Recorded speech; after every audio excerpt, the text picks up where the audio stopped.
નમસ્કાર મિત્રો, ઓમ નમઃ શિવાય। શું તમે ક્યારે આકાશ તરફ જોઈને વિચાર્યું છે કે બ્રહ્માંડમાં થતી એક નાનકડી હલચલ પૃથ્વી પરના માનવીનું આખું જીવન બદલી શકે છે? શું તમે માનો છો કે સમયનું પૈડું જ્યારે ફરે છે ત્યારે રંગ પણ રાજા બની જાય છે? મિત્રો, હૃદયના ધબકારાને થોડા થંભાવી દેજો, કારણ કે આજે હું તમને જે વાત કરવા જઈ રહી છું તે સામાન્ય નથી। સનાતન ધર્મ અને વૈદિક જ્યોતિષના ઇતિહાસમાં એક એવી ઘટના ઘટવા જઈ રહી છે જેની રાહ જોવામાં કદાચ સદીઓ વીતી ગઈ। તારીખ ખાસ નોંધી લેજો, 15 ફેબ્રુઆરી। આ માત્ર કેલેન્ડરની એક તારીખ નથી, પણ આ એ દિવસ છે જ્યારે દેવાધિદેવ મહાદેવની મહાશિવરાત્રિ અને ગ્રહોની દુનિયાનો સૌથી મોટો ચતુર્ગ્રહી યોગ એકસાથે મળી રહ્યા છે। જ્યારે ભક્તિ અને ભાગ્ય એકસાથે મળે ત્યારે શું ચમત્કાર થાય તે જાણવું હોય તો આ વિડીયોના અંત સુધી મારી સાથે જોડાયેલા રહેજો, કારણ કે આ વખતે કુંભ રાશિમાં જે શનિદેવનું ઘર છે ત્યાં 4 મહાન ગ્રહો ભેગા થઈ રહ્યા છે અને આ મહાસંમેલન સીધું તમારી તિજોરી, તમારા કરિયર અને તમારા પરિવાર પર અસર કરવાનું છે। શું શનિ અને શિવની આ યુગલબંધી તમારા જીવનના અંધકારને દૂર કરશે? શું તમારી રાશિ એ 4 ભાગ્યશાળી રાશિઓમાં છે જેમને હવે પાછળ વળીને જોવાનો વારો નહીં આવે? અને જો નથી તો તમારે એવું શું કરવું પડશે જેનાથી આ ચતુર્ગ્રહી યોગનું ફળ તમને પણ મળે? ચાલો આ તમામ રહસ્યો પરથી આજે પડદો ઉચકીએ। સૌ પ્રથમ આપણે એ સમજવું પડશે કે 15 ફેબ્રુઆરીના રોજ ગ્રહોની સ્થિતિ આખરે બની કેવી રહી છે। જ્યોતિષીઓના મત મુજબ આ વખતની મહાશિવરાત્રિ અત્યંત દુર્લભ છે, કારણ કે આ દિવસે કુંભ રાશિમાં એક અનોખો મેળાવડો જામવાનો છે।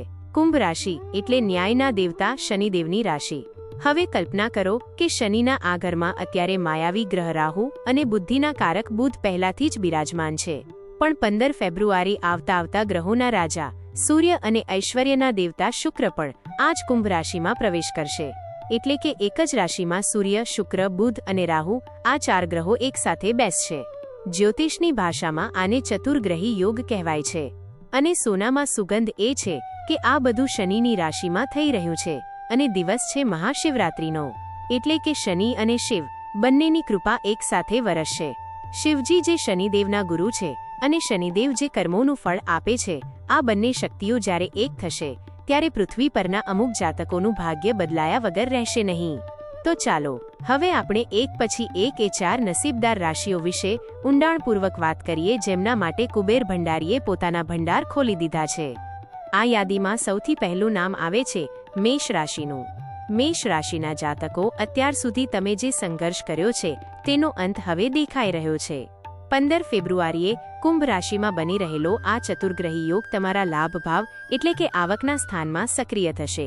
વિચાર કરો, લાભના સ્થાનમાં રાહુ જેવો ગ્રહ અચાનક ધન આપે છે, શુક્ર ભૌતિક સુખ આપે છે અને સૂર્ય સત્તા આપે છે। આ શિવરાત્રી પછી તમારી આવકના સ્ત્રોત માત્ર વધશે નહીં, પણ ક્યાંકથી અચાનક મોટું ફંડ અથવા રોકાયેલા પૈસા પાછા મળવાના પૂરેપૂરા યોગ છે। રાહુની હાજરી તમને શેરબજાર કે લોટરી જેવા આકસ્મિક માર્ગોથી પણ ફાયદો કરાવી શકે છે। મહાદેવની કૃપાથી તમારા શત્રુઓ પરાસ્ત થશે અને શનિદેવની કૃપાથી તમારી મહેનતનું પૂરેપૂરું ફળ મળશે। બીજી રાશિ છે જે શનિદેવની લાડકી છે, મકર રાશિ। મકર રાશિના સ્વામી સ્વયં શનિદેવ છે અને આ યોગ શનિના જ બીજા ઘર એટલે કે કુંભમાં બની રહ્યો છે, જે મકર રાશિ માટે ધન ભાવ છે।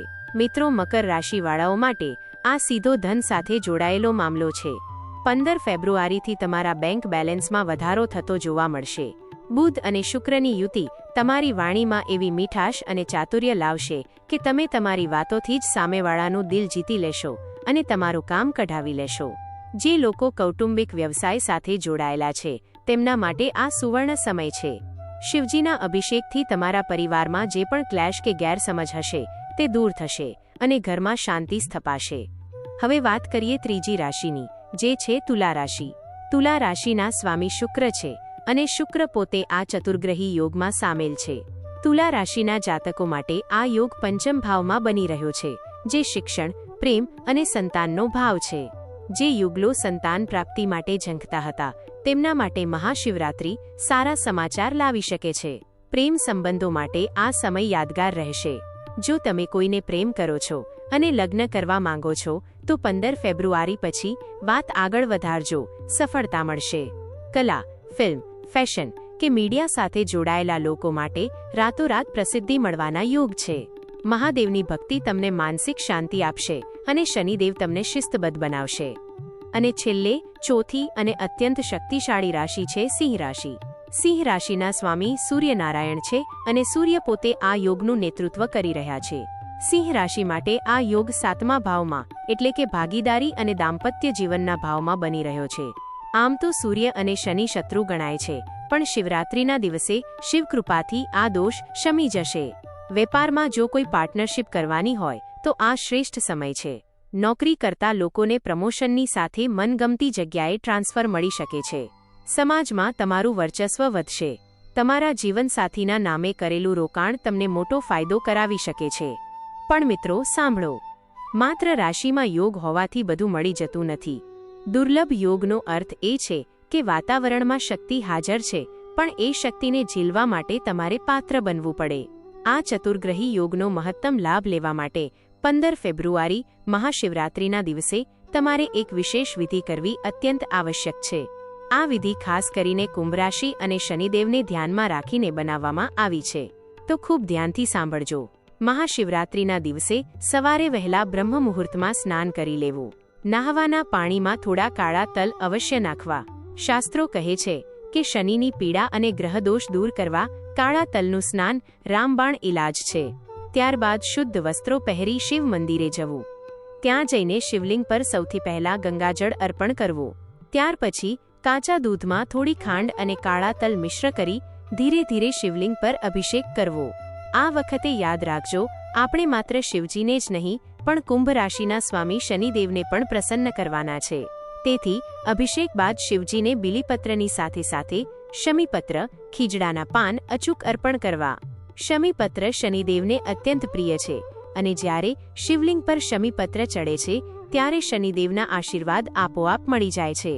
સાથે સાથે જો શક્ય હોય તો શિવલિંગ પાસે બેસીને શિવ પંચાક્ષર સ્ત્રોત અથવા સરળ ઓમ નમઃ શિવાય મંત્રનો 108 વાર જાપ કરવો.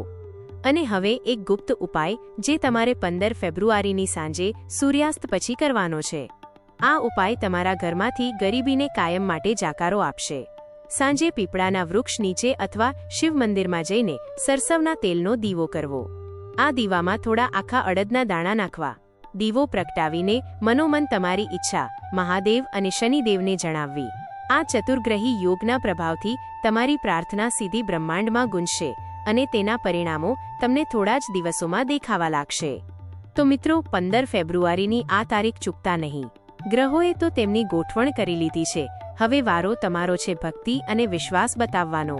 યાદ રાખજો, ઈશ્વર તેના જ મદદગાર બને છે જે પોતે પુરુષાર્થ કરે છે. આ માહિતી માત્ર જ્યોતિષીય ગણતરી પર આધારિત છે, પણ સાચી શ્રદ્ધાથી કરેલું કોઈ પણ કાર્ય ક્યારેય નિષ્ફળ જતું નથી.